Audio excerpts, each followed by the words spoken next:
Thank you for staying with us. We'll join quickly from The Hague in the Netherlands, the Director of Jurisdiction, Complementarity and Cooperation, International Criminal Court, Mr. Pakiso Mochochoko.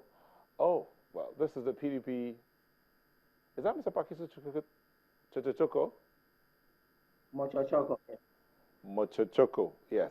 I was biting my tongue there. All right, now, recently, the International Criminal Court has said it's going to, Nigerian politicians risk being prosecuted for war crimes. What are the facts on which you're seeking, if possibly, to prosecute politicians in Nigeria?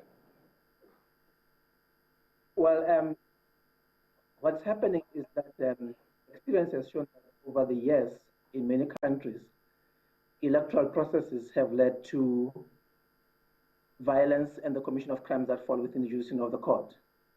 Now, the ICC has got jurisdiction in Nigeria, as you have rightly pointed out.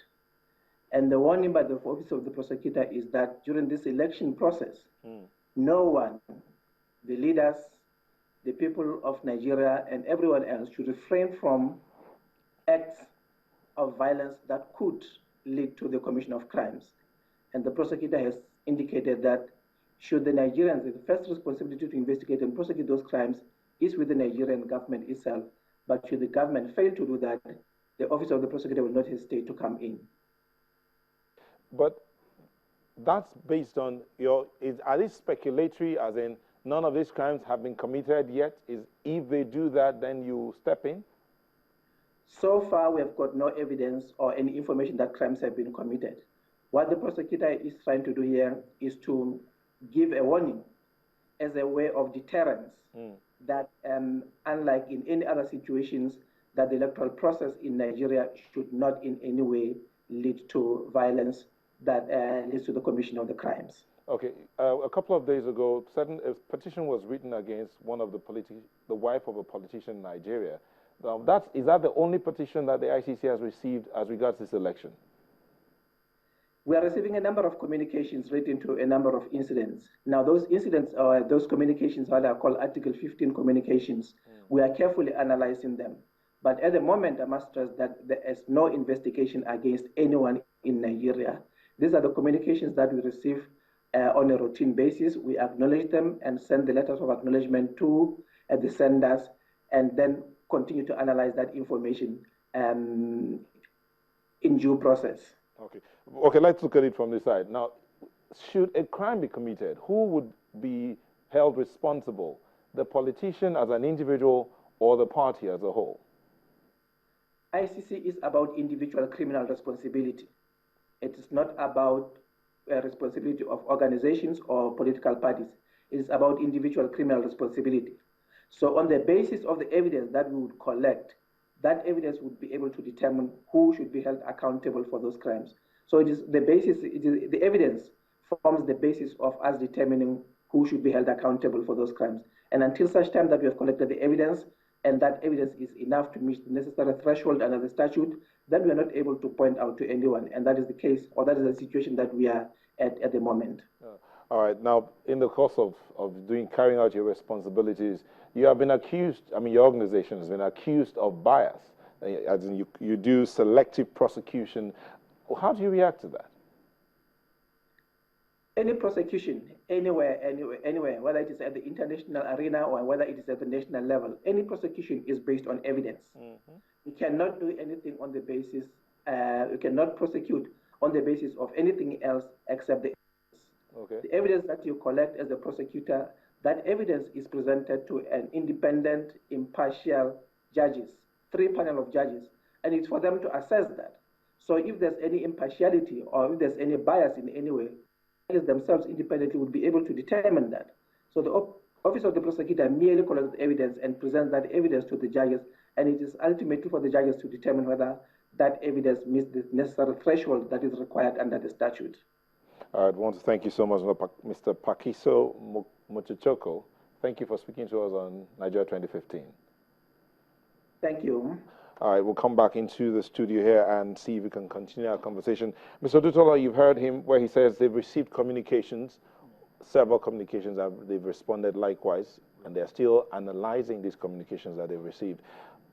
Your party sent a petition recently to the ICC. Why go all the way to the ICC?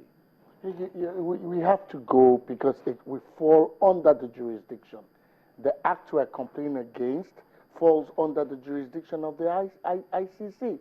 So when you find out that such an act, the government in power or the government tends not to look that way, then it's better you go to a higher arbiter and say, hey, come, these people are not pursuing the line that they ought to pursue. The ICC is independent, it's not biased. But you've heard the speculations of bias in the ICC, not just from Nigeria, from across the world. Well, like he said, the issue of bias is dependent on evidence. For example, when they alleged the issue of the Kenyan situation that was withdrawn, it was because the witnesses were not forthcoming. And if you are a prosecutor, you go to court, you don't have enough evidence, you just be making a fool of yourself. So it depends on the evidences available. And moreover, you tend to go to an organization like the ICC. If we flip back to the Lagos situation, for example, yes, where gun-toting individuals were all in the name of campaigning against or for the removal of somebody, and people who are not policemen, who are not security agents, could freely move around the road with gun, machete, and co. until date. Nobody, even the active, in quote, AIG of Zone 2, is yet to call them to order or invite them. Put that aside, look at the situation that went in Osun and Ekiti states, where I hadn't seen it before, where Directorate of Social Security members pull masks on their faces. How do you identify during an election proceeding and they pull masks over their faces? So we have no other person to resort to than, hey, let's get them aware of this act. The question will be, first of all, you within your own jurisdiction, did you make a petition or did you send a petition to any arm of the judiciary and nothing was done? We're not to send the petition. Or have you made a complaint to the authorities within the country and nothing's been done? A glaring thing that the authorities themselves ought to. You have not answered the question. Did you make a petition to the authorities in Nigeria and nothing's been done? I can at least give. Consistently stood against violence before and after the elections? Those people who I mentioned, what gives me, how is so certain that they're actually not the opposition? Trying to give the PDP a bad name. Yes, they should be apprehended and then let them go through trial, and then we will know the true identity of the persons perpetrating these acts. The People's Democratic Party has always maintained that these elections must be free and fair. These elections must provide every registered voter the opportunity to vote in a manner that his life is not threatened or his property is not threatened, and we've always conducted ourselves in that light. Okay, Mr. Dutola, you know what? We'll take a quick break. We'll come back and continue this conversation. Please don't go away.